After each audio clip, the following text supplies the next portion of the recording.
We can hear you clear as a bell. This is, oh, stop. Okay, here we go. And there it is. Okay.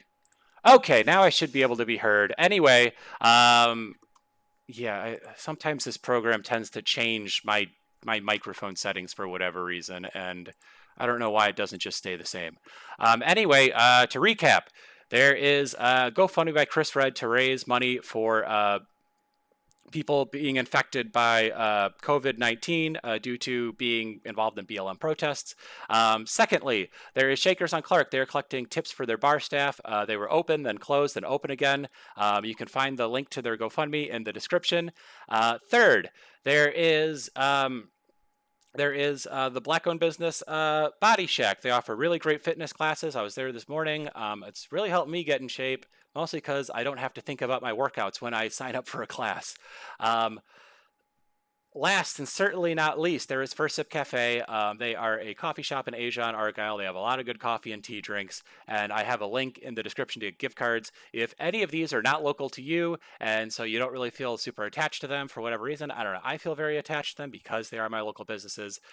You can go to your own local businesses and try to support those. Anyway, that's just about all I got. I also thought I'd just mention something. Today, I decided to put down some money and I tried to do the final touches on a book I've been working on for a while. If you're interested in that, it's a comic book, a long one, um, and it's you can look up my Facebook page, All for a Punchline, and you can see it there. I have a lot of comics there. Also, Stuart has his page, Stu News, so. You can look up All for a Yep. Punchline or Thank Stu you. News if you want to support our other ventures besides this show. Yep. I just want to throw Absolutely that free plug out there. to Anyway, back to you, like Stuart. and follow. Absolutely free to like and follow on Facebook. I didn't. Sorry for interrupting. No It's worries. facebook.com/STUNEWS. Now, before I introduce our acts tonight, I have a special guest this evening.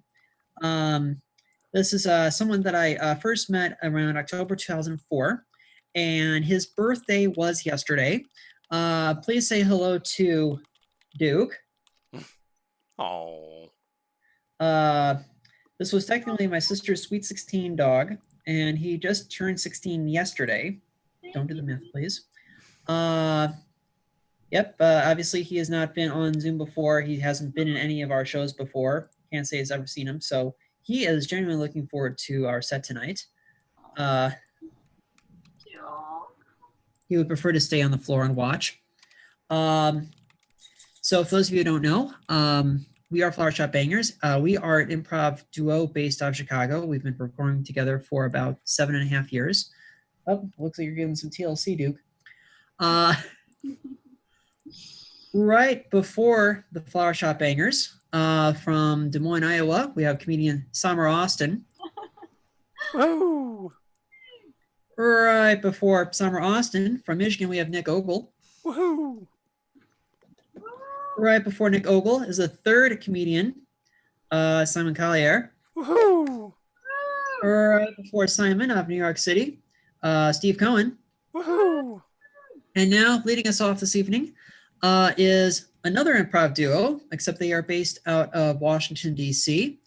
It is a pleasure to have in our show the Happy Gilmore Girls. I will follow anywhere. Where me to you need me to be with you. Really food for the soul. We're so confusing because we met in Washington, D.C., but Erica is based out of Chicago and I'm based out of New York City, but I'm currently in the Chicago suburbs. So we're just trying to really, right off the bat, truly confuse everyone. So I hope that's working. And also we realized that we have no one to ask for a get. So we're going to pick something. Erica, do you want to do the honors of picking an item in your home? Just something that is visible to me right now. Yeah. Let's see. Wool. Wool. There is a book on my shelf called Wool. Okay. It is, but I'm going to leave it open to being just wool from a sheep also. Wool from a sheep. Okay. Great. wool makes me think of Ireland, and Erica and I have actually been to Ireland together as friends. But I've gone a couple times with my family, and one time we, in my mom's mother's hometown, there's a castle that there are so many castles in Ireland. There's just like millions of castles. Don't fact check that. That's not true. But there's a castle and it has like really dinky security. Like there's a little bit of barbed wire, but you could just walk up to it and just like traverse all over the castle. It's ancient. Like this, it should not be that way. It should be more protected. And my family, when I was in high school, when we went, we had to climb. My parents, I don't want to say they even asked us to do it. They really forced us to climb underneath the barbed wire so that we could get a Christmas photo at the castle. So just a favorite memory of just like looking at sheep dotting the countryside while trespassing on private property with my family. That's what wool makes me think of. That's a beautiful story. I love that. Are you ready to start? Sure. Okay. Oh, hey neighbor. Hey. Your garden's looking good. Are those cucumbers? Yeah. Mm-hmm. Looks nice. Yeah, thank you. It's been a struggle. It's been really, it's been hard. Yeah. I noticed you're drinking a lot of wine out there, crying to your plants. Yeah. They say you should talk to your plants. So why censor yourself? I like to give my plants all of myself, not just the happy, also the sad. I'm layered. You're doing okay though? Yeah, I'm doing really well. Doing so great. I'm glad to hear it. I was reason I'm out here is I was wondering if you'd want to go halvesies on improving this fence we've got between us. Is it? It's not up to your standards. Oh, okay. I didn't know. I'm sorry. Okay, I'm sorry. I can see so much about what you're doing in the backyard there, and I know you're doing fine, but it's not making me do fine. It's sad. It's sad. It's sad to see you out there. No, it's my fault that the fence isn't upkept. Right? No. I'm saying I should have gotten a new fence before I started. Why even have a garden if you're going to have a shitty fence? Why? Yeah. Why even have a home if you're going to not have a life? Really? Sorry, that was. I didn't mean to stir up a whole lot of stuff. It's mostly I want to tan naked back there. I don't want to disturb you either. It's a two-way street being neighbors. Wow. Yeah. Okay. Sure. I can see why you would need a sturdy fence to tan nude. I want it tall and thick. Okay. Yeah. I would love to go halvesies. I mean, I really feel like maybe I should just pay for the whole thing because I have a vine. One of my tomato vines has really been wrapping itself around the fence, which probably devalues the fence. It's just now there's a vine there and you can't just rip a vine off because, what if it, try it. Yeah, you can rip vines off anytime you want. Listen, I'll eat those tomatoes if it's bothering you. Happy to take them off your hands. Yeah, that'd be great. I notice you have you've got quite a few guests coming over. Okay. Even in these times, if you need talk something about that. Yeah. Maybe we can build that fence tomorrow. And you don't have to look at me breaking the rules. Oh, I was just trying to be kind. And, I just haven't really had a lot of interaction with people since, my breakup and my dog. Your dog what? Rehomed. Rehomed? So. Well, sorry to hear that. Maybe you can get visiting. Sorry, you actually paused. You also paused, so I was guessing what you were saying. Are you drunk? No, I'm just kidding. No. Sometimes I just freeze. It's just how I center myself. Yes. Well, you know what? I'm gonna go into the house. I'm gonna grab us 2 glasses and a bottle of wine, and I'll be right back out here. You have fun talking to your plants, okay? Okay. I am so sorry, you guys. I didn't want to talk to her, okay? I just came out here to give you a little bit of plant food.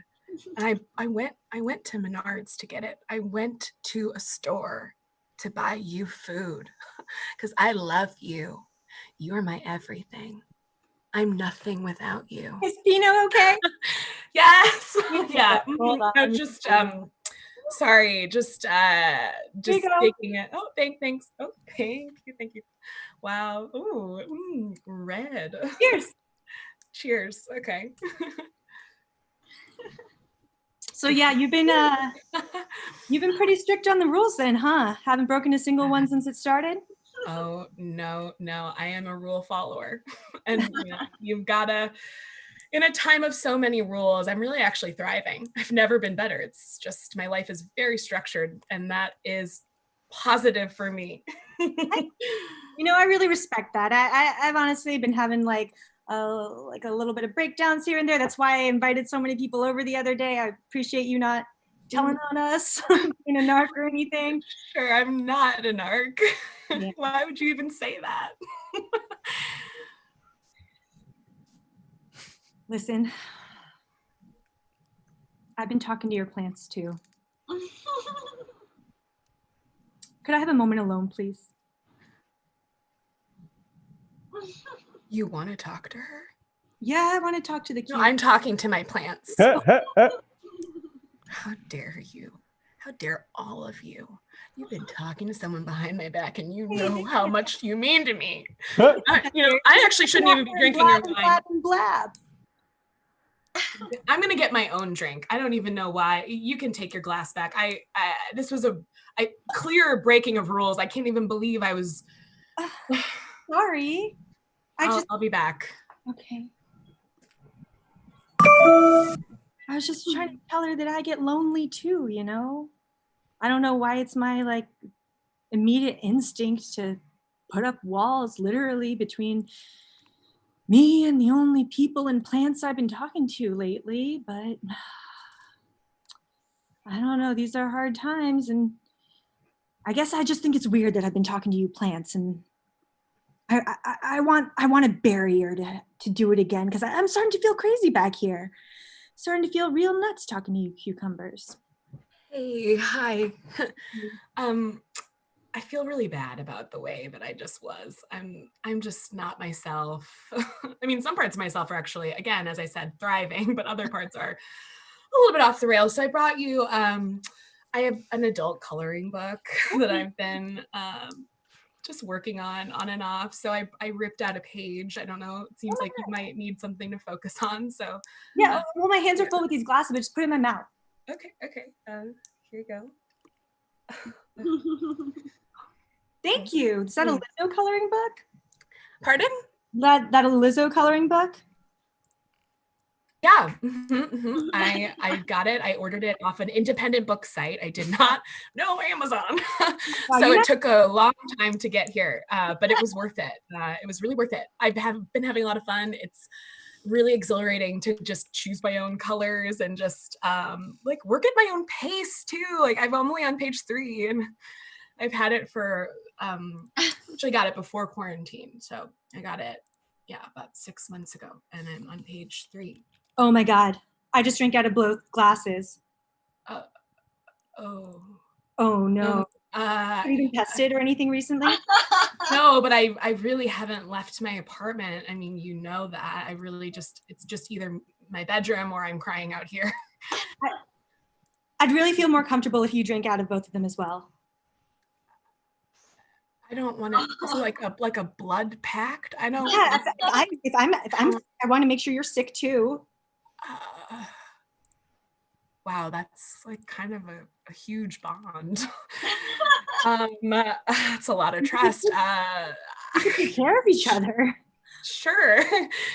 Okay. Thanks.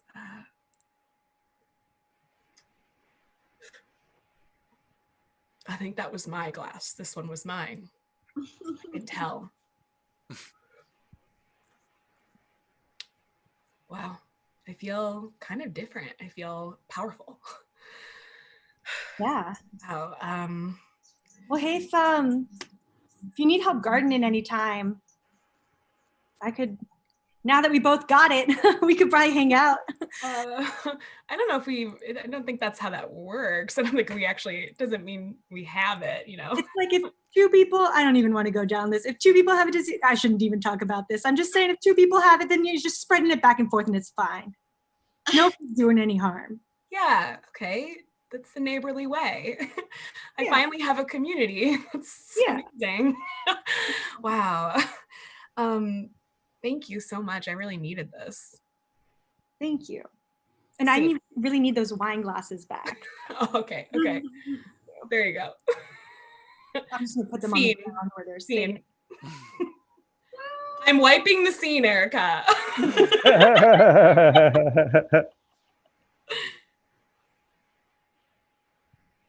Oh, whoops. Oh, Erica, come back. I think we still have time. Oh, I thought you were wiping. No, the I was just thing. Oh, perfect.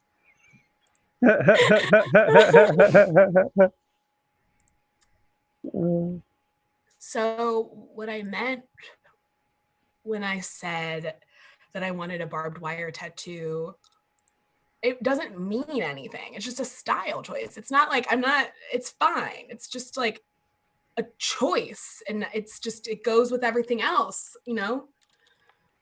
I have a My Little Pony here, and then I have barbed wire, and that doesn't mean anything. Barbed wire crossed across your heart.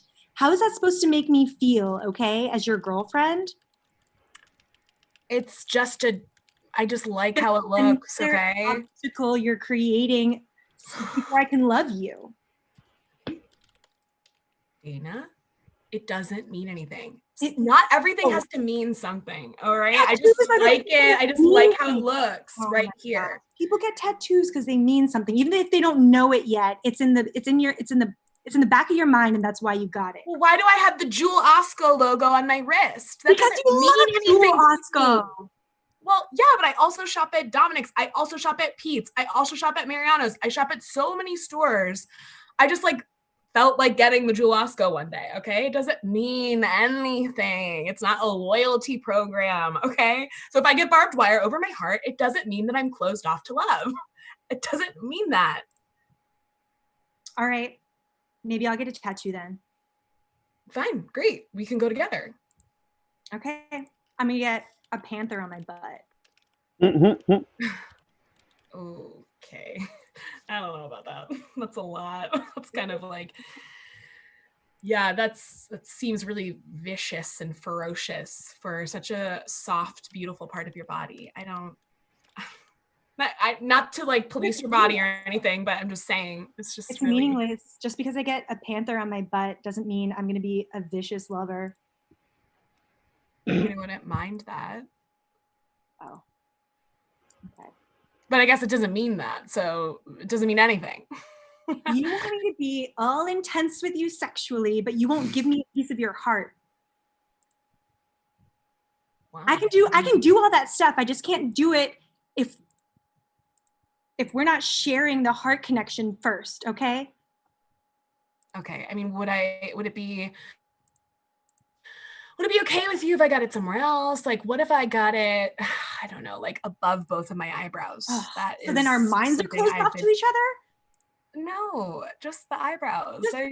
What do eyebrows even mean? They don't do anything. They frame the face, okay? They do a lot. Try changing your eyebrows. People will notice, okay?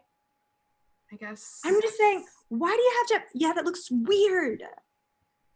I mean, I could do that. I feel like an alien. But listen, okay, you have a point. Why do you have to get barbed wire anywhere at all? I don't want it to be hard to touch you, hard to love you. Yeah, you know what? You're so right, and that's you're making me really look inside of myself, and I'm questioning all my other tattoos. And actually, I do love Jewel Osco the best. I like their fried chicken is really good. Oh, good. And I think maybe when I got it, I thought I just liked the logo, but really, I love it. And hey, they have that produce from locally grown farms. It's like being in a fucking farmer's market inside of a store. Wow. Thank you so much. This is really me. This, having these open conversations. I love you. I fucking love you too. Let's make out. Okay. Thank you. That's our show. Happy Gilmore Girls, everyone. Anyone keep me happy. All right. You're the one. You gotta gotta turn your video back on, Stu. Okay. I can't start the video because the host has stopped it. Oh, my bad. 1 second. No worries. All right. Well, thank you so much. You should be good now, I think. There we go. Excellent. Yeah, jamming to some Carole King tonight. Yes. Yes, a rare butt wiggling show for the bangers. All right, so in between acts, we check in with our audience, our live audience on Facebook Live and YouTube Live. Check into anyone who is looking for a shout out, has any questions, comments, concerns, want to start an argument with us. So Dan, is there anyone tuning in right now that has anything that they like to say or declare? Sure. I thought I would give some shouts out to some people that I see watching, Christina Reese and Martin Cohen. Thank you to both of you for telling me that my microphone was off at the beginning of the show. That was very helpful. So because, you know, it's important that everyone at home can hear me. Yeah, I mean, other than that, let's see here. Okay, so I mean, yeah, I'm kind of keeping a look at the likes. Between the two platforms, it looks like at any point, I think it's been up to like, 13 viewers. It's hard to tell because we're on 2, so I kind of try to switch between them to see what's going on. But honestly, that's pretty good. If anyone else would like a shout out during our next intermission, please either like or comment or do whatever on whatever platform you're watching. I think on YouTube, I'm probably going to see it if you comment. On Facebook, if you like, I'll see it. Yeah. So thank you to everyone. Also, all that increases our visibility, so more people watch. Anyway, Excellent. Back to you, Stu. All right. Thank you so much, Dan. And again, if you have missed any part of the show so far, all of our shows are archived on the Flower Shop Bangers Facebook page. So one small piece of business before we move on to our next act.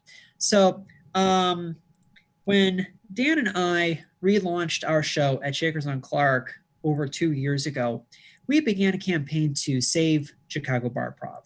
There used to be free improv shows, free comedy variety shows at bars all across the north side of Chicago.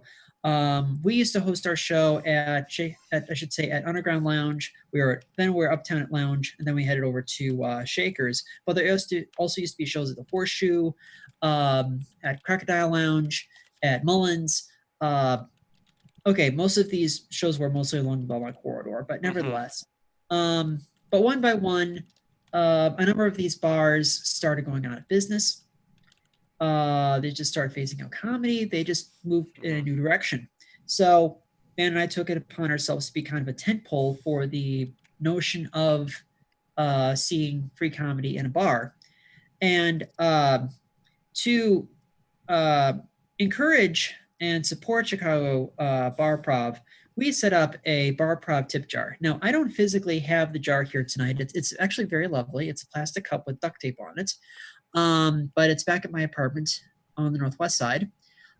So I believe Dan has put up our Venmos on the screen. That is that's true. my Venmo and Dan in my Venmo. They are currently they're actually in the banner on that rotation, so you can see them there. I'm also throwing them in the comments right now. Right. Excellent. All right, so we have some leftover money from the Barprov tip jar. There's some holdover money from past shows, and if I'm not mistaken, in that cup right now we have roughly about $4.80. So split between our 8 performers tonight, everyone is going home with a minimum of 60 cents. Woohoo!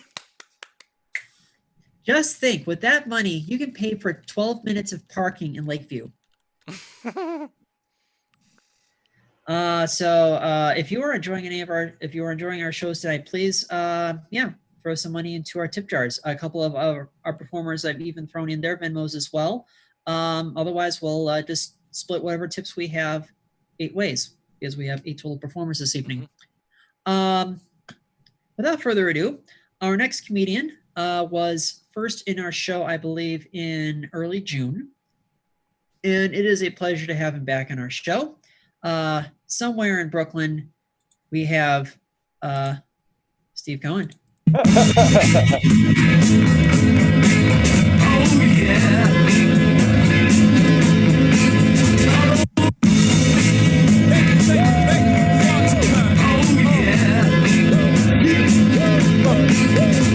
I get an encore? Do you want more? Get wrong with the Brooklyn boys. For one last time, I need y'all to roar. I don't want to offend anyone in Brooklyn. I'm actually in Manhattan. If anyone from Brooklyn saw me dancing and thought I lived in Brooklyn, they'd be so upset.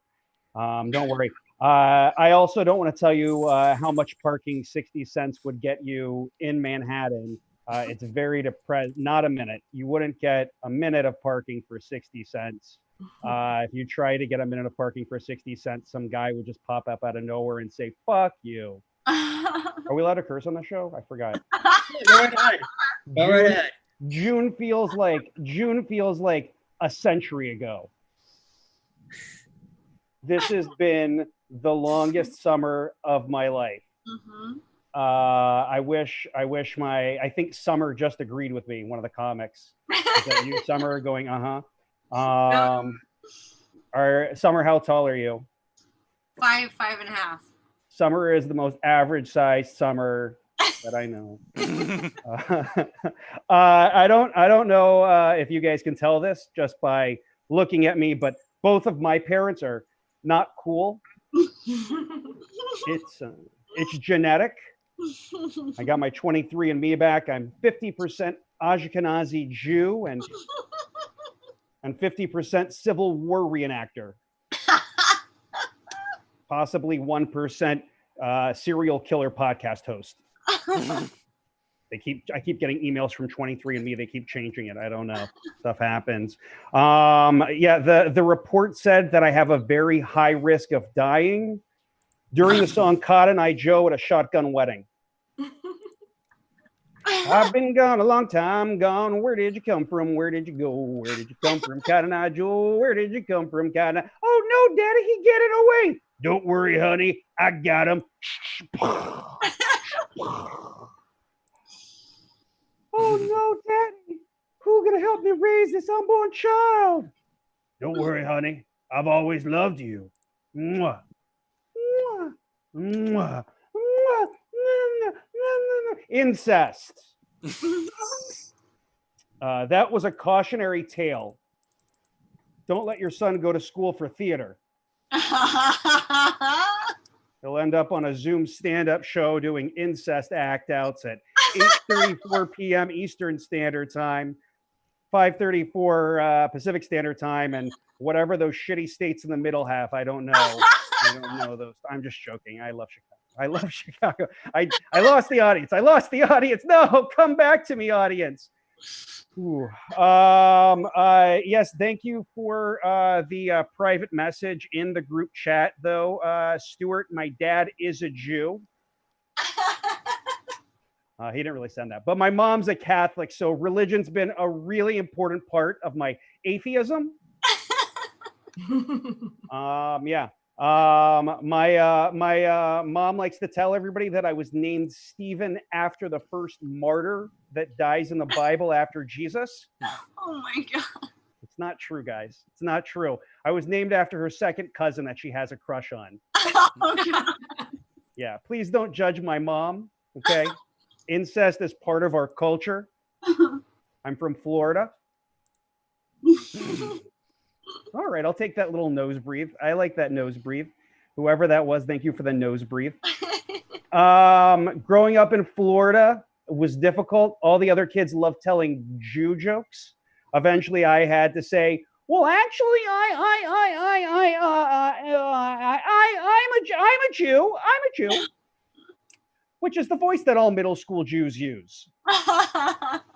One of my classmates responded, "Stephen, I had no idea your family controlled the media." I'm only half a Jew. Stephen, I had no idea your family controlled print media. Okay, That one, usually radio. We'll stick with radio. Anyways, I said, do you guys know any non-Jew jokes? Well, of course, we know some jokes about some blacks. Well, stick with a Jew joke. I'll stick with a Jew joke. I've got a Jew joke. How many Jews can you fit in a Volkswagen? Oh, Summer laughed. Summer, you know that joke. You're a racist. Or you're Jewish, in which case you're definitely a racist. Those racist Jews. No, I own my own sales business, and I was an altar boy 5 times. Well, 6 times if you count this one time. Well, anyways, I think that between those 2 things, I'm the right person to come in and rebrand the Catholic Church. Okay. They need it. Okay. It's really tough times. We're about to go into a recession. They need me. It's going to be a rebrand. Vatican III. This time it's serious. The Vaticaning. Okay. So first off, I think we all know the big problem in the Catholic Church right now. So I'm just going to call it out because I think it's time. They're giving holy water away for free. Guys, how are you supposed to make any money giving away water for free? Nestle would never do that. We bottle it. Holy water, $5 a bottle. Beauteous. Okay, put some electrolytes in there. Miracle water, $7 a bottle. Okay, put a little red food dye in there. $8 a bottle. Blood of Christ. What do we say?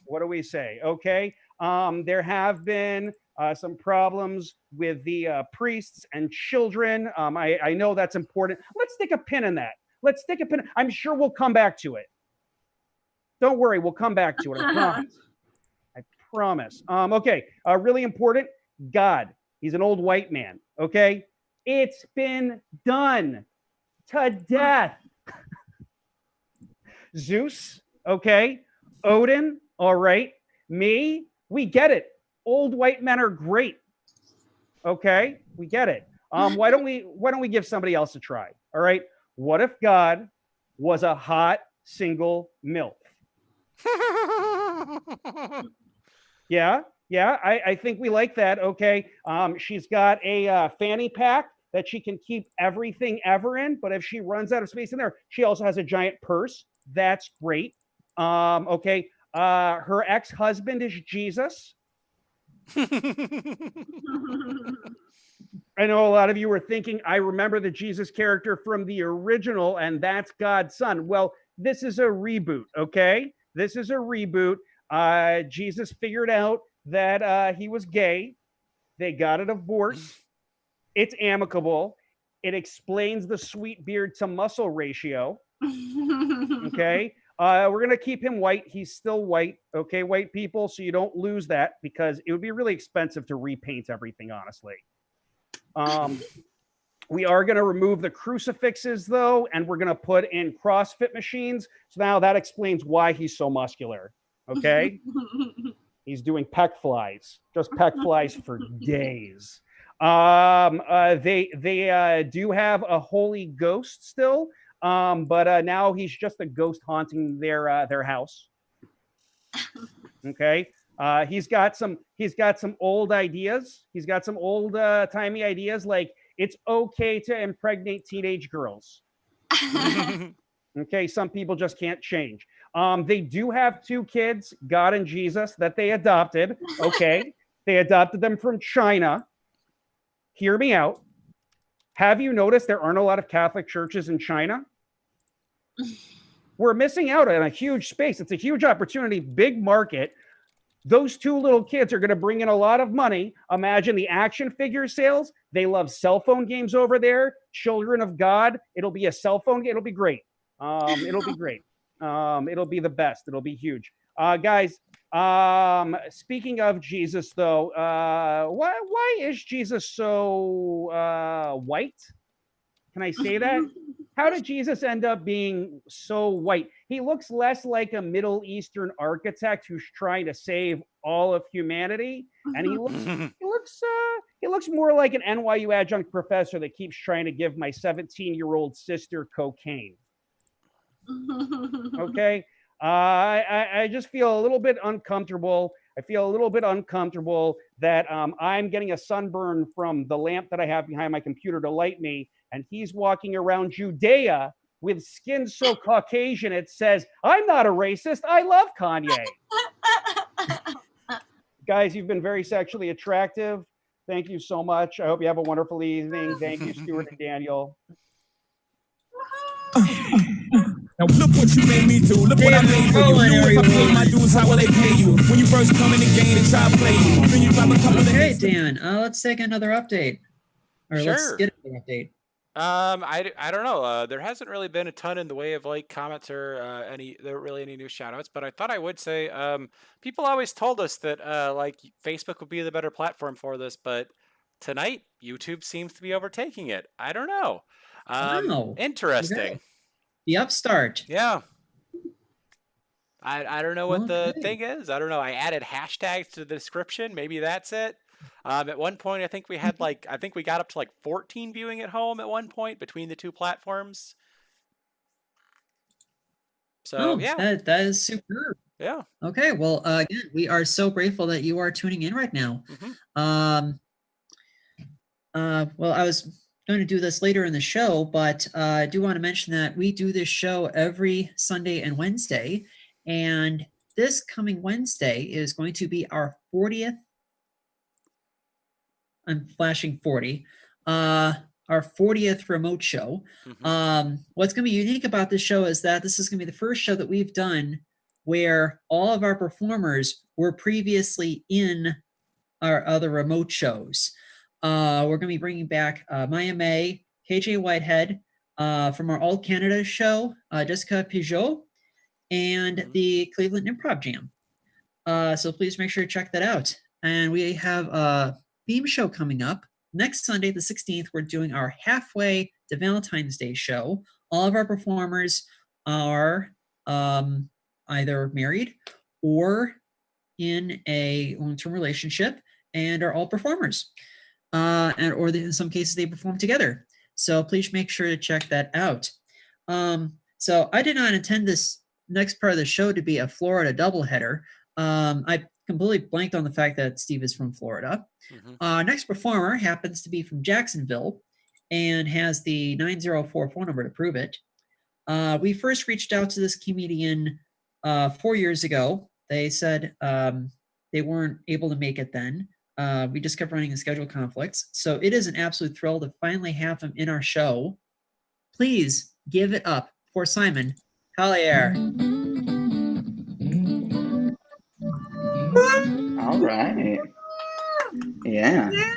I don't want to take too much credit. I have a 904 area code, but that's all my dad. I didn't do much time there. But I am Simon Collier. How's it going, everybody? Hello. I'm going to assume, well, hey, good, wonderful. So I thought I'd focus on some more joyful times from before. So because my last calendar year was way more eventful than what's going on now. So we'll hit some of the highlights.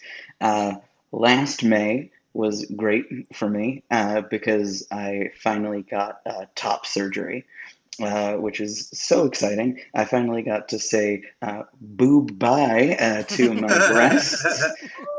Yeah, it's very, very fun. Now they're just ghost boobies. A couple phantoms of the topera. I don't have a single joke about that isn't just a bad pun, but I'm also not actively trying to write anything else. That just is, I love a good pun. But beyond that, I also got my name legally changed last year, which was very fun and exciting. It was my first time in a courthouse. I'd never done that before. I was very sweaty about the whole thing. Everyone, they put you in a big room with everyone else getting their names changed for the day. And so I had to watch all these people go up there, and the judge was like, oh, so why do you want to change your middle name? Or like, why are you changing your last name? And you have to talk about it in front of everyone. So I was very nervous about it. And I get up there and the judge just looks at me, looks at my paperwork, and she's like, So I see you want to change your name to Salmon. I'm sorry, Simon. I'm very hungry. My favorite part about that whole thing is that some stenographer somewhere had to type all this out, and it just lives in an official archive somewhere. Uh, Wonderful story, and it's why I'm named after a fish now. Uh, but I have been transitioning for about a year and a half. It's been a journey, especially in like the shaving department. It's not easy. And now there's literally not a square inch of my body that isn't just flush with hair, like inside my nose, my shoulders, my earlobes. It's crazy. No one warns you about this sort of stuff. But I also have been learning a lot about me in the process, like what kind of man I've become. And what I've learned about me is that I'm kind of a douchebag, like in strange ways. Like I've started doing like this thing a lot. I described like an alarming number of things as being dope. I've started collecting fancy sneakers. Like what an impractical hobby. In the last year, I've probably spent close to $1,000 on sneakers, which is a stupid fact. And I have three separate apps dedicated to purchasing shoes that I'm afraid to wear outside. I hate it. But worst of all is that like along the way somehow I've developed sort of like I don't know, an interest in the pattern camouflage. Uh, like at no point in my 32 years of life before this was I like, ah, camo, what a sophisticated pattern. This item must be mine. But now I see it. I gotta have it. I even have underwear that's camo. So I'm basically just like a pair of cargo shorts away from just being over the deep end and just a total monster. Uh, and I guess, you know, if those personality traits weren't enough, you might be surprised to learn that I've not always been a sex symbol.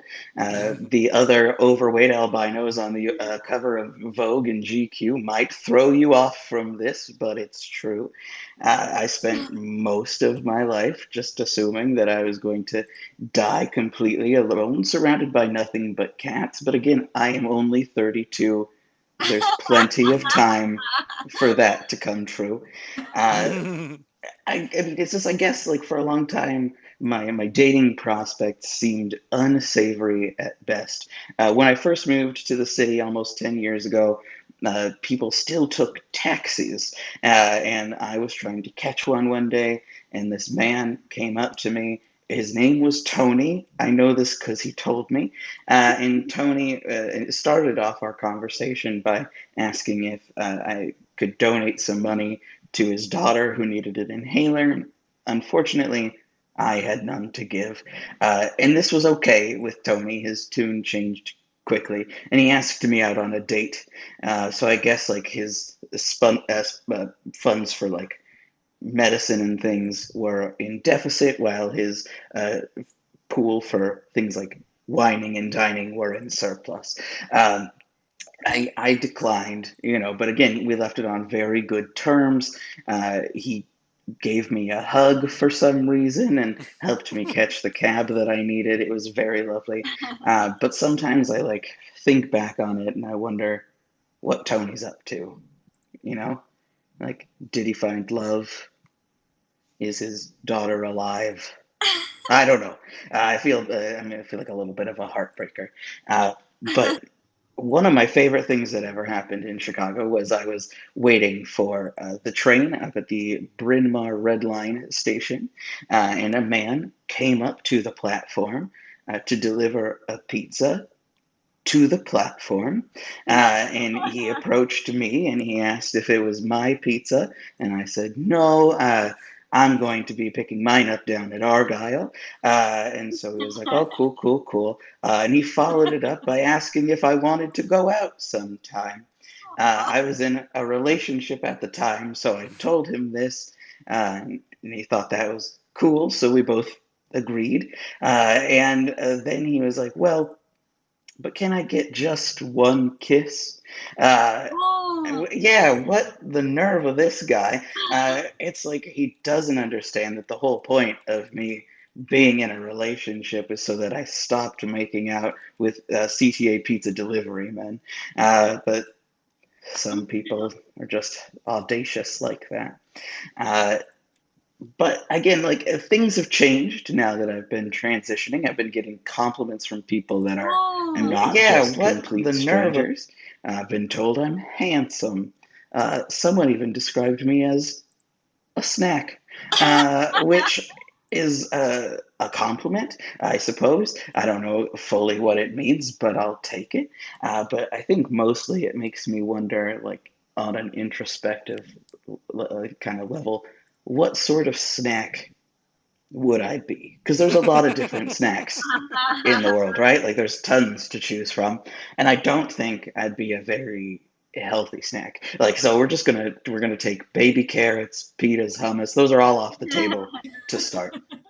But I also don't feel like I'm a very like I don't know like luxurious snack. So I don't think I'd be like a chocolate covered strawberry, a Ferrero Rocher, anything with a gold leaf on it. Like I'm not that either.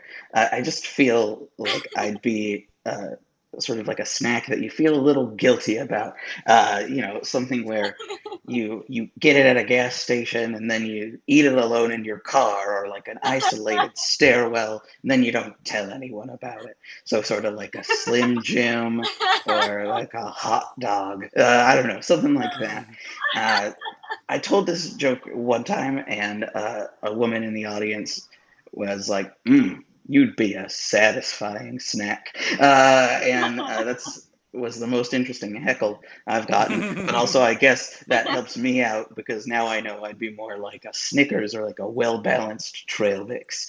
But anyhow, that's me. I've been Simon Collier. Thank you so much for having me on. You're all wonderful. Simon Collier, everyone. Thank you so much, Simon. Glad to finally have you on the show. All right, Dan, another quick update. Not too much, but I guess, I don't know if, I hope people are okay on the Facebook stream. I know Martin Cohen said he tried to get on it and he was having trouble. It seems to be working for me, but if anyone else is, just leave a comment that I will try to see what I can do. I'm not really sure what was going on there. But other than that, it seems like the Steam stream is staying pretty consistent numbers wise. It's, good number of people watching, and hello to everyone at home. That's all I got. Okay. Back to you, Stuart. All right. And just a reminder that our virtual improv tip jar is still hanging tight at $4.80. Let's pretend to get excited. All right, without further ado, our next performer was last in our all Michigan show at Shakers, October last year. I specifically mentioned that because that may have actually been maybe one of the best shows we ever did at Shakers. This really phenomenal comedian. Please welcome back to the show, Nick Ogle. Yeah. Sweet. What's up, everybody? My video on? Yeah. There we go. Sweet. Awesomeness. How are you guys doing? Doing well. Awesome. That's good to hear. No, I'm glad you guys are doing good. I'm personally happy to be doing this show myself. I was working all day. I work as a lawyer, which sucks. Like I just read contracts all day. I'm basically reading terms and conditions all day. Like my job is so boring, it makes my pussy dry. You know what I mean? Like I don't mind it though, because like I'm just happy to be an adult because like I grew up with a lot of rules. Like I grew up in North Carolina. Like I'm from Michigan, but we moved to North Carolina, and I grew up in this racist part of North Carolina called North Carolina. I grew up as like one of those black kids who wasn't allowed to date white women, which was hard because white women look a lot like women. And Also, like, I grew up in a neighborhood that was like surrounded by Confederate flags. So anytime I brought a white girl home, my parents would be like, "Why can't you bring a nice black girl home?" And I'm like, "Which of these houses with Confederate flags do you think contains a black family?" I remember the first time I got caught dating. I say it like I got caught smoking weed, like Rebecca's a gateway to Karen. No, I was the first time I got caught dating this white girl. She was a Republican, which I would argue is kinkier than choking, for sure. Because her dad definitely wanted handcuffs involved. Oh shit. For sure. My parents, they found out she was Republican, and they were like, "This is the last white girl you will date while you are living in this house." And in the back of my mind, I was like, "My dick will rise again."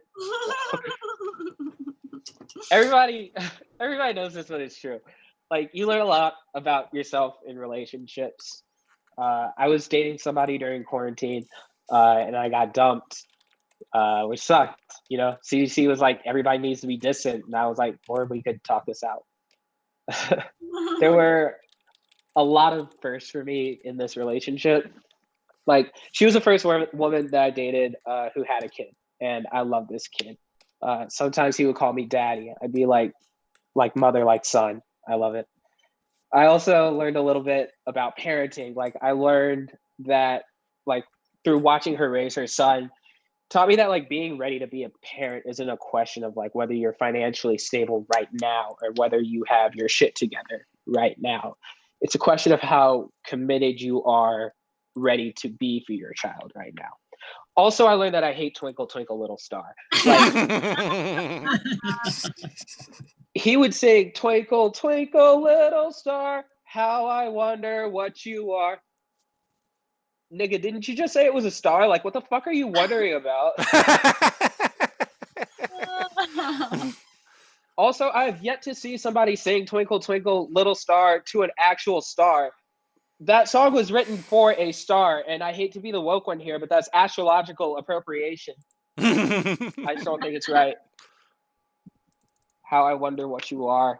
If it's in the sky and it twinkles, twinkles, and it's not a star, that's just the moon. I am aware that it also could be a planet, but that would ruin the joke. Another first in that relationship was we were hooking up, and she called me stepdaddy. And I was like, "Look, I'm a Southern boy with Southern traditional values, okay? If you're gonna go incest, go all in. Call me daddy, okay? Do me like you want our kids to have crooked teeth." I didn't actually say that. What I actually said was, she called me stepdaddy, and I said, "That's Mr. Ogle to you." The relationship was also kind of polyamorous, and I say kind of because, like, her husband didn't know. I also did not know that she had a husband.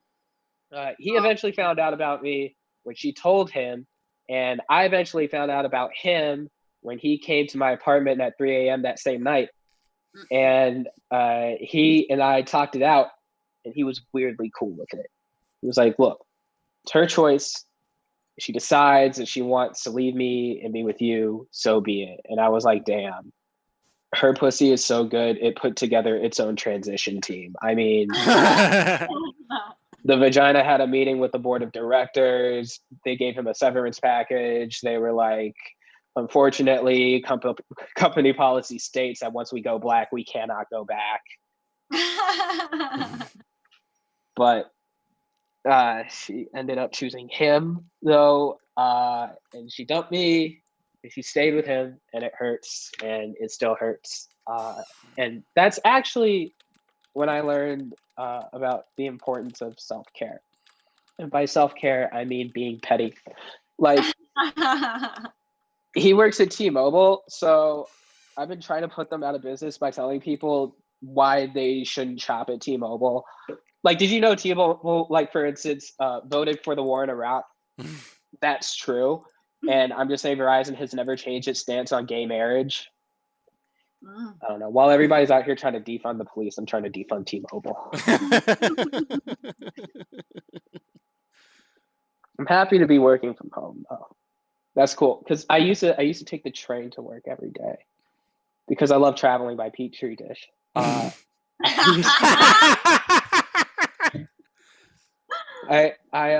remember I was on the train once and I was like already running late for work.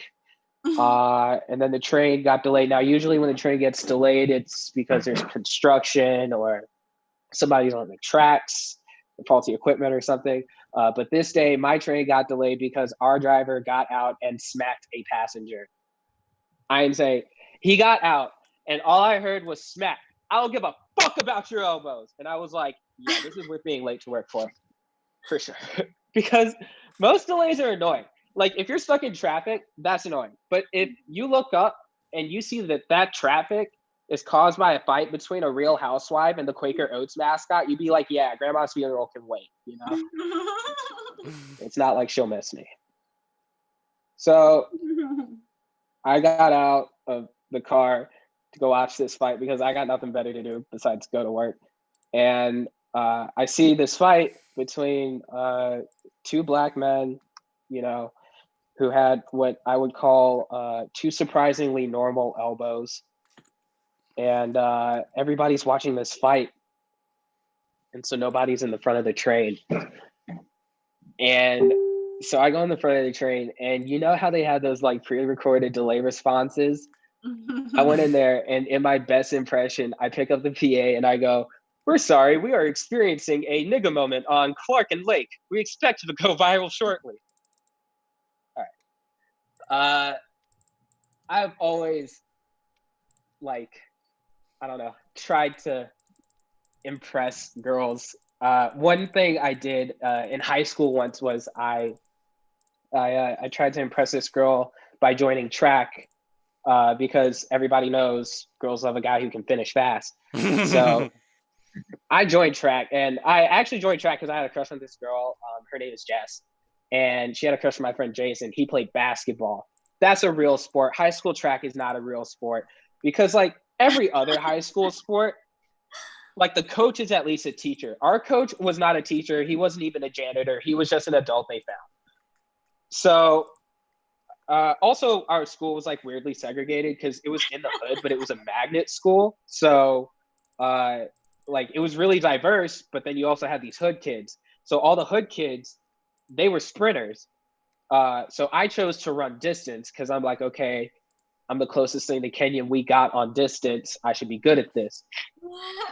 And I remember my first track meet, I invited both my friends Jess and Jason out to come see me run the mile. I was good at that. The coach came up to me and he was like, "Look, Nick, we're going to need you to run hurdles." And I was like, "Why?" He was like, "The dude who's supposed to run hurdles is not here today." I was like, "What do you mean he's not here? Wasn't he in school?" He goes, "I don't know. I don't work here. Look, listen, we need you to run hurdles or else we could get DQ'd." And I was like, fine. So we get set up. We heard that ready, set, go. Gunshot goes off because I went to school in the hood. The race hadn't started yet. But then the race finally did start. And I tell you, I ran faster than I had ever ran in my entire life. And I look up and I see Jess and she's looking at me, cheering me on. That meant so much to me. This moment's so magical. And it was like years of culmination of having a crush on this girl. Finally, it's paying off. And that's when I got smacked by the first hurdle. I fell down. I was like, shit, get our act together, get over this second hurdle. So I go for this second hurdle, ran into that one. I was like, fuck, these Kenyan powers must be Ugandan. Got up. I go for that third hurdle as if it's not the same exact height as the last two hurdles. And I ran into that and I just said, fuck it. So I started walking off into the field. But the thing I forgot was the field events go on at the same time as the track events. So I got hit in the head with a shot put. Oh no. Yeah. And so I hit the ground. Jess and Jason both come running up to me. I'll never forget this because Jess was so nice. She was like, "Look, Nick, I saw you get knocked down 3-4 times and you got up each time. And for that, I'm proud of you." And Jason was like, "How are you going to be the only nigga who can't jump?" So now I do comedy. That has been my time. It's been great. Thanks, guys. Nick Ogle, everyone. All right, thank you so much, Nick. And I will that story. Okay, so to my understanding, $5 have been thrown into our improv barprov tip jar, which brings our grand of the night to $9.80. That means all of our performers tonight are going home with at least $1.22. Yes. We sincerely appreciate it, Mark. Thank you so much. Just think with that money, you can spend 90 seconds inside an improv class. Okay, so any comments, questions, and concerns, Dan?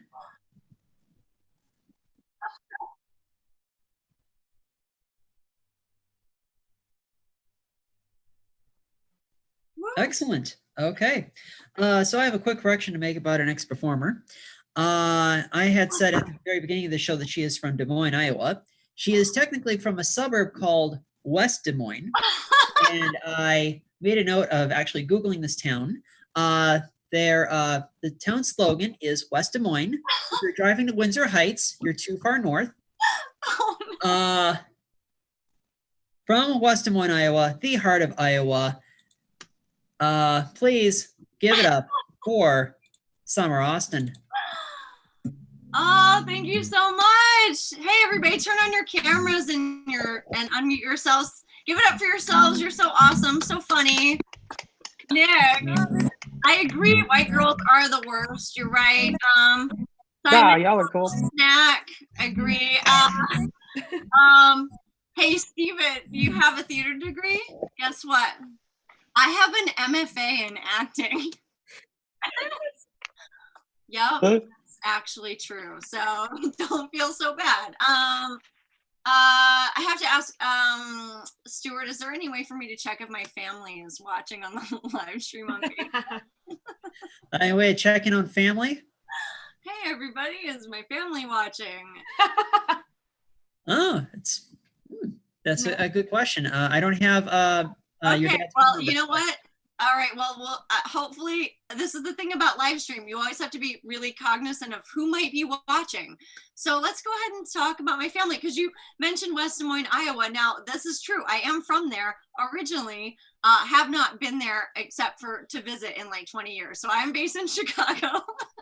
But yes, I'm originally from there, and I am thinking about, my parents moved to Florida, but I am thinking about going to visit them during the pandemic. They are a little unusual because they do like to party. I don't know if anyone else's parents like to party out there. Yeah, maybe some of you. But my dad's taken it to a whole new level. His name actually is Party. So his name is Ron, but he goes by Party. And that's what he prefers to be called by everybody, including me, his own daughter. Okay, so this is my dad. Just a quick intro. He's probably not watching because he doesn't even have a smartphone. He does not have an email address. So my dad is, he's a hippie. He's a partier. I don't know if I mentioned that. He's from Long Island. He's the kind of guy who can build a house with his own two hands. He's the guy who likes a set of tools. You know what I'm saying? So he likes some tools. He also, for some of you who are so young here, he also was a drummer who once opened for Boz Scaggs. Anyone? Legitimately. Like Lido Shuffle Boss Gags? My dad's band opened for Boz Scaggs. You know the Lido? Yeah. Wow. Yeah, if you don't know who he is, you won't thank me. You'll thank me later. Go check him out. All right. Super cool. It's not important to the story. I just wanted to point that out. I'm very proud of him. My dad also, he's a do-it-yourselfer. You know what I mean? Like he's a guy of a certain generation. So if he can do it himself and save a little money, he'll do it, right? He also has skin cancer, and recently he found a melanoma on his chest. And in typical do-it-yourself fashion, you might know where this is going, although you may not believe it even after it comes out of my mouth. So in typical do-it-yourself fashion, yes, Stuart, he attempted to cut the melanoma out of his own chest himself, using a set of surgical tools that he just had lying around the house. So now, thankfully, it's okay. He did abort the mission. He did stop. He went to the doctor. Thank God. So he's okay. He's okay. But this also tracks because when I was a teenager, he did like a minor orthodontic procedure on my mouth during a braces emergency when I was a teenager with a set of dental tools that he just had lying around the house. So yeah. This also tracks because when I was born, he says to his wife, Wheezy, he says, my mom's name is Louise, but she goes by Wheezy. He says to Wheezy, he said, hey, Wheezy, don't worry about it. We're not going to go to the hospital. We'll have a water birth. I got the tools right here, babe. So he said to her. And then this also tracks too, because when I was a young woman, he also performed my first pelvic exam on me. No, he didn't, perverts. Come on. He did not. He's my dad, okay? He did not do that. So you might be asking yourself, like, what kind of a hippier, partier guy has like a set of surgical tools and a set of dental tools just like lying around his house, right? And you might think that a murderer, you know, like you might think that is what might spring to mind, but honestly, he's not the type, right? The answer would be a cocaine dealer. So how do I know that Purdy was a cocaine dealer? Well, I know this because I found his set of cocaine tools that he just had sort of lying around the house. I believe they call it a snuff kit. That's what it's called on Amazon.com, suitable for management teams, politicians, and birthday clowns. So go ahead and look it up there. The other way I know that my dad was a cocaine dealer is that the record shop guy, when me and my sister went in when we were in college. So my sister and I have a sister, her name is Lauren, but she goes by Lala. So the record shop guy says to me and Lala, he's like, hey, you're Bodi Austin's kids. That guy used to get the best Coke in Des Moines. So, what I'm saying is it's nice to be recognized, right? It's super nice. And I don't know if you knew this, but you're looking at royalty right here. This is cocaine royalty from West Des Moines, Iowa, as you so dedicatedly pointed out, Stuart. West Des Moines, Iowa, a suburb. So my dad used to get the best Coke in Des Moines. You know, here's the thing. When you're a cocaine dealer in West Des Moines, Iowa, you know, you never know when you're going to have to, he's got all these tools because you never know when you're going to have to like fuck up a body and throw it in the cornfield. You know, like that in the 1980s, because I'm a little older than you. How much time do I have left? About 5 minutes and change. 5 minutes? Okay, great. So I'll tell just another really quick story about my dad. So, you know, in addition to him being a do-it-yourselfer guy, he's also a guy who like always has a buddy for something, you know what I mean? Like he's like, I got a guy. You guys probably have, yeah, same thing with your parents. He's got a guy. And so recently I was talking to Party about my impending divorce. Oh yes, I'm also getting divorced. Yes. So, hey, you have a lot to look forward to, young things here. Yeah. My midlife crisis is right on track. So you better get started if you're going to get started on yours, because, you know, you have to kind of, you know, so you're like, oh yeah, I'm going through it too. So I'm talking to Party about my impending divorce. I'm like, oh, it's going to cost me so much. It's going to cost me so much fucking money, right? I don't have any money. You know, I'm like, it's going to cost me like $11,000. I don't have it. I don't know what I'm going to do. And Party says to me, he goes, Summer, you know, I could have him murdered for $3,000. And I was like, I'm sorry, Party, what did you say? And he goes, you know, I could have him murdered for $3,000. And I was like, wait a minute. And he was like, no. I said, you know, I think I'm okay. And he's like, no. He goes, I got a buddy who has a buddy who was in the CIA. He was a contract killer in the CIA. He loves doing this kind of shit. So I was thinking, you know, who am I, right? To like, you know, who am I to prevent like an old man, you know, from coming out of retirement? You know what I'm saying? Like doing one last big job. You know what I mean? Like he could do that, right? So what I told my dad was I told him, would he do it for $2,700? So we'll see. Real quick, everybody. From West Des Moines, Iowa, one quick little tidbit is the young heartbreak of my young adult life was auditioning for and getting thusly rejected from my high school's mime troupe in West Des Moines, Iowa. So there were a quick little thing. 13 mimes. They were called the Baker's Dozen. See what they did there. Very clever. It was a troupe that was around since the 60s. I really wanted to be a part of it. There were 2 shows that they had per year. They had the Fall Night O Mime, and the spring night oh mime. So these people were like rock stars. I wanted to be a part of it. I auditioned for it, didn't get in. Some notable alumni, people like Peter Hedges, who wrote What's Eating Gilbert Grape. You might be familiar with that. He also wrote the screenplay, directed the movie. Very talented chap. I wanted to be one of these notable alumni. I am not.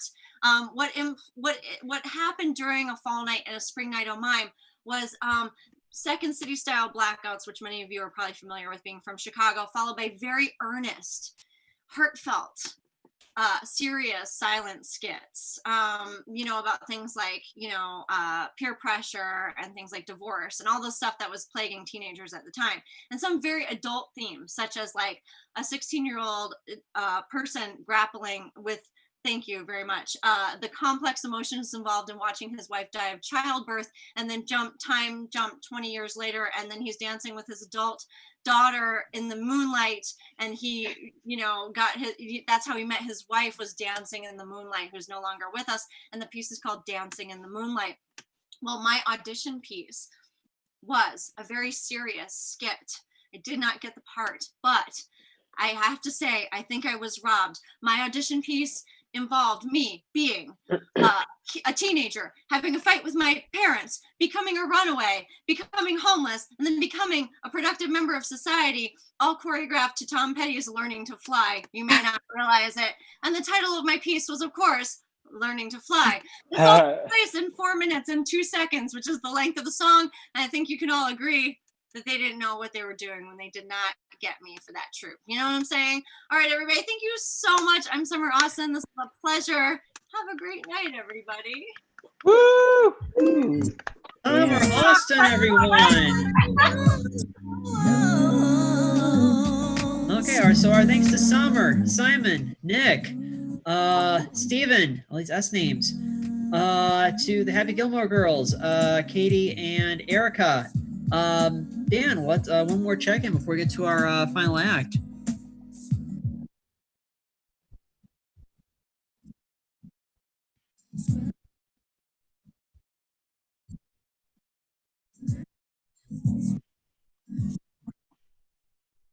Excellent. And our improv tip jar, hanging tight at 20 cents under $10. I'm just saying, I mean, every cent counts. Everyone's with at least $1.22.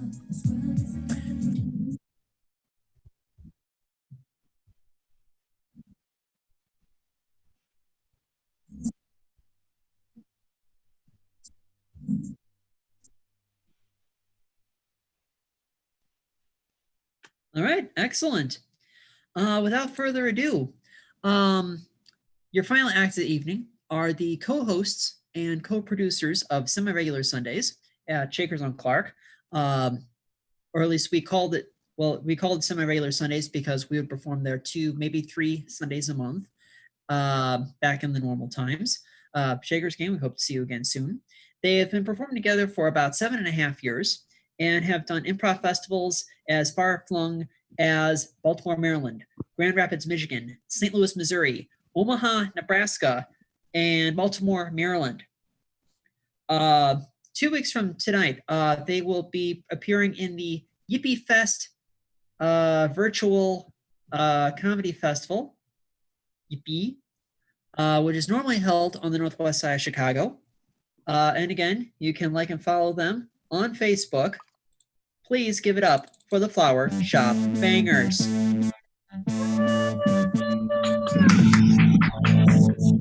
How'd that happen? Okay, apparently I canceled my sound on accident. I don't know what anyone missed, but anyway, like us and... I didn't miss anything. Well, you didn't, but I accidentally hit the X button to cancel my mic sound. Anyway, I'm not having the best audio night, but that's fine. The show goes on. Anyway, good evening, ladies and gentlemen. We are the Flower Shop Bangers. We're going to do some improv for you, and we get weird with it.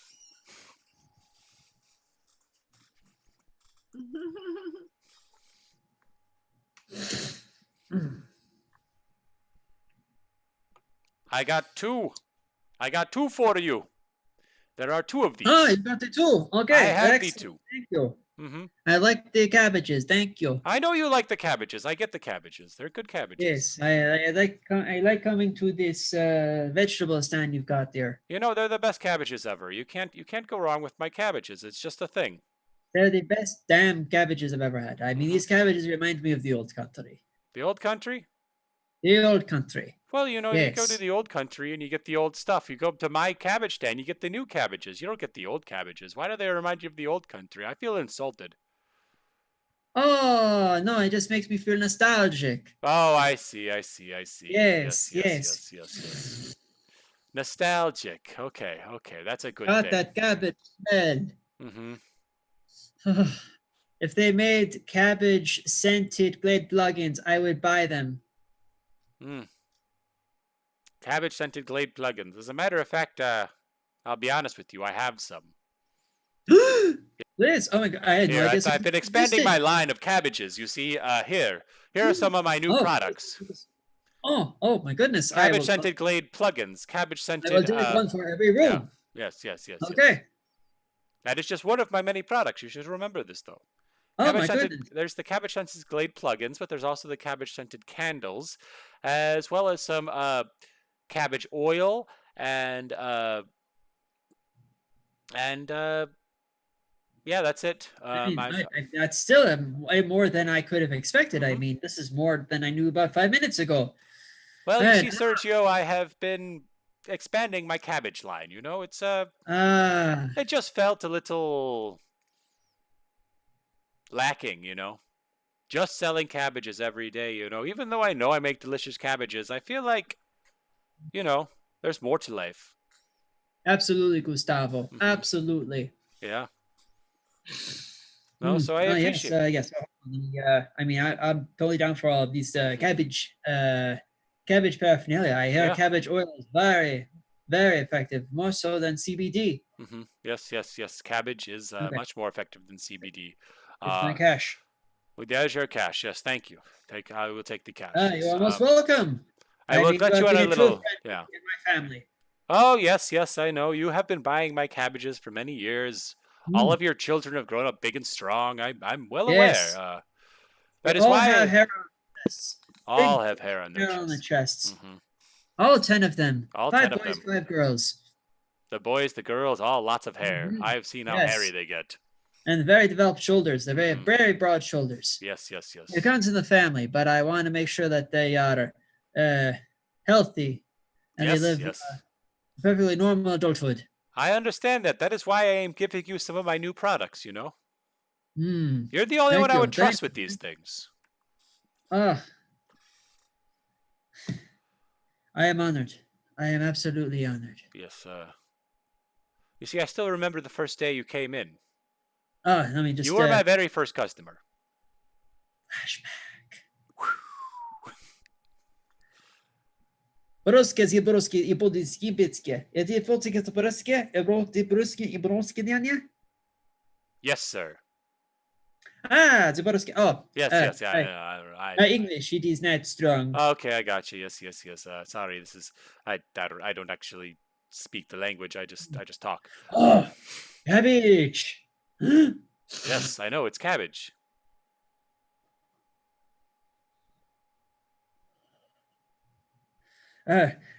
How much for cabbage? 2 pence. 2 pence? Yes, 2 pence. I take it you want some cabbage? Oh, sir, what is your name? I am Sergio. Oh, you are Sergio. Well, you are my very first customer, Sergio. I am... Gustavo. I am Gustavo, the owner of the store. That's correct. Gustavo. Yes, yeah, no. So, you know, I think, you know, if you like this cabbage, you tell your friends. I just opened this shop. You know, it's a very nice shop. It is, I don't know. I do have a passion for cabbage, you know. It's a very strange passion, but I feel like it is what I have been called to do.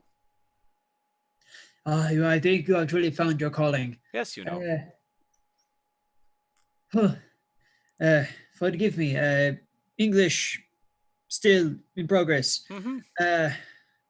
Here you go. I really do appreciate it. Oh, yes, you're welcome. You know? Yes. You know, it is, I don't know. I have heard that it is a hard life for a shop owner, you know, and, Also, may I ask, are you a family man? We have our second child on the way. Second child on the way. That's Second a child, big yes. it's a big thing. And I tell Our you, baby is yes. Harry. And we hope that the next child is also a Harry. I'm going to hand you a recipe, So you sweet. see. What? I'm going to hand you a recipe. It is for the cabbage baby food. Oh, don't mind if I do. It is one I've been working on, you know. It is said to accentuate hormone growth. Oh, this is most helpful. Thank you. No, I got you. You know, it's you know, I do think that you know, cabbage is the miracle food. There are no bad side effects. There's nothing bad that can happen to you when you eat cabbage. It's just a fact. The What? Can you say that in English, please? Sorry, you must be a different dialect. Yeah, sorry. I know it's yes, I'm from the hills. Oh, gotcha. I'm from the valley. You know, it's yes, I got you. It's we don't quite understand. We don't see eye to eye. But I am new in this land. I try to make friends where I can. I gotcha. You know. Yes. But thank you for accommodating hill people. No. I have no problem with hill people. I know there have been back and forth with the valleys and the hills and the valleys and the hills, but you know, it's no problem for me. I just want to sell cabbage. I mean, sometimes I think cabbage is the secret to peace between the valleys and the hills. You clearly remember the cabbage festival that we used to have every April. Yes. Yep. As a matter of fact, I believe it was it was one of the great divides. You know, what day should the cabbage festival be? Or where should it be hosted? Should it be on a Friday or a Saturday? Yes. Can you keep your Sundays open? You know, it's like a Tuesday, but it's the middle of the week, you know? I know. It was a stupid debate. I'm going to be honest. Yes. I hated it the whole time.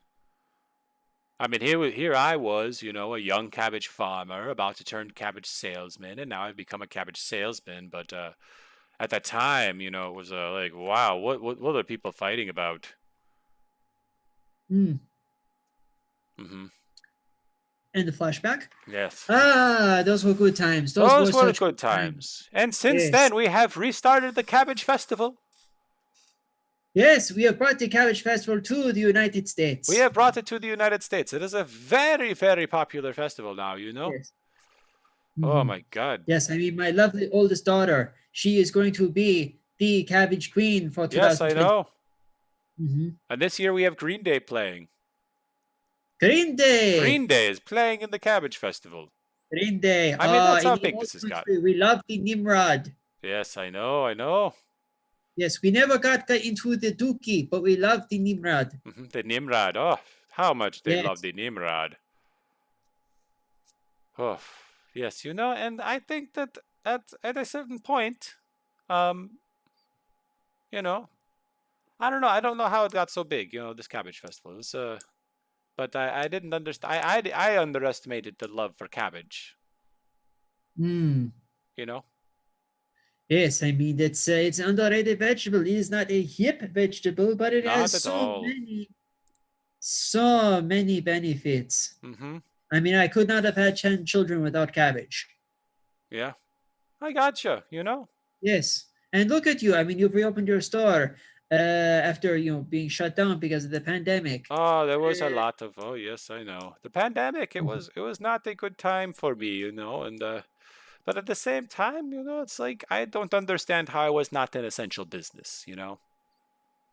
That pacifies me. I miss the cabbage. I know, and I'm selling in the open air, man. You know. Yes. There is a 14,000% less chance that you can spread the virus as long as you're outside. There is nothing that indicates that eating cabbage will spread coronavirus. Exactly. I know. Exactly. I have not heard about any cabbage deaths from coronavirus. No. Eat the cabbage. I mean, we got rid of E. coli. We got E. coli, yes. Okay. You know, we got the worst vegetables. What is it? Ebola, you know, that was tied to like spinach, yeah, I think. There was one of them. The swine flu. Yeah. There's the swine flu. Swine flu. I think that just Right. passed person to person. I don't know how that one did. That But was yes. the avian flu. That was There many was years the ago. monkeypox. There was the bird flu. Monkeypox. Yes. Yes. Mm. I mean, there have been a lot of diseases that have passed here and there. They come every so often, and I don't know. But this one, the COVID-19, it did shut down my store for a short time. It wasn't very fun for me. And also when, I was kind of shut in, I couldn't really, tend to my fields and grow my cabbages. No, I mean, Ugh. we have been struggling too. I mean, we had to switch to other vegetables for a time. We had to Oh, go really? to Whole Foods. Go and to we what? had to get I'm not proud. I'm not Oh. proud. We had to go to the Whole Foods. Mhm. We had to get the radishes and the cauliflower and the Brussels sprouts. Yes. Oh, It was not the same. I know it's not the same, Yeah. I got you. And truth be And told, how did your build your own children burrito act? bowl. Huh?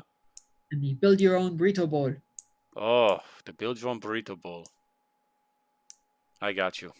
Thank you. I appreciate that you forgive me. I imagine your kids were just so angry, Yes. Yes. I mean, they were so disappointed. They did not understand why the world is broken. Why we were so low on the cabbage. I don't know, Mm. I mean, I do know we were low on cabbage. That was the thing, I don't know. Apparently because I am an independent contractor, because I am an independent businessman, with a small local business, I guess I was deemed non-essential, even though I provide the nutrients and the nutrition for the whole community. Exactly. I mean, well. what? I've never heard anyone say anything negative about cabbage.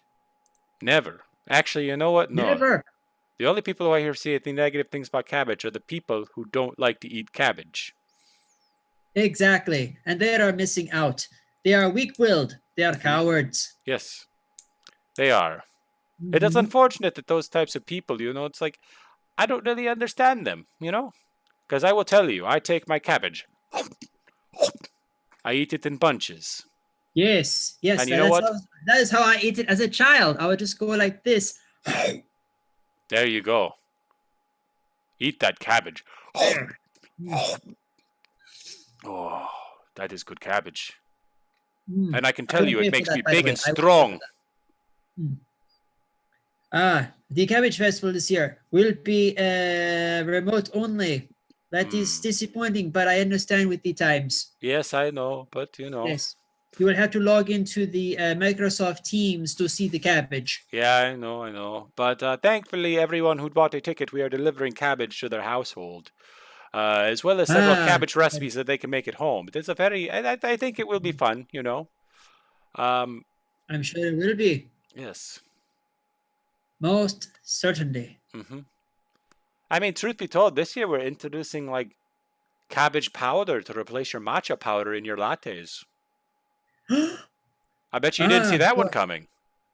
I love coffee with my cabbage. You love coffee with your cabbage? Oh my God. It is. Coffee with my cabbage. It keeps me regular. Keeps you regular, Yes. People don't think of these things, but I will tell you, I am working on 700 uses of cabbage. Oh, well, I only know of 12 or 13. Yes, but maybe 14 on a good day. I would have to look at my list. But when you make that, make sure to share a PDF with me. Yes, or put it on the Google Docs and share it. Yes. Friend, I do appreciate your support. Because of you. Of course. And I'll be back here for more cabbage tomorrow. I believe you. I believe you.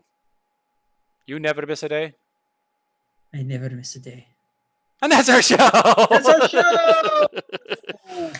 So weird. Well, I mean, that's what we build a reputation on. That is true. That was bizarre. That just kind of grew out. I don't know. Anyway. So thank you to Nick, Simon, Katie, Sommer, Steve, Erica. We'll be back for our 40th remote show this Wednesday. This past Wednesday, we set a Wednesday live viewing record. Maybe we'll shatter it again this coming Wednesday. We'll see. tune in. It's a pretty tight show. In the meantime, Dan, thank you for helping us with tech tonight. Yeah, I'm sorry your mic kept crapping out. It's just I don't know. It's the program. It's fine. The program. Okay. Yeah. Thank you to everyone who tuned in live. Again, if you missed any part of the show, it is archived on our Facebook page, facebook.com/flowershopbangers. And you can watch it pretty much anytime. In the meantime, please stay home. Please wash your hands. Please stay 6 feet away from Joe Biden or Charlie Halpern or I don't know. What were the other jokes you've made? Well, I was going to make a tactful joke about the DC improv scene, but I'm not going to make it here. Oh, sure. But in the meantime, thank you. Please stay safe. Have a good night.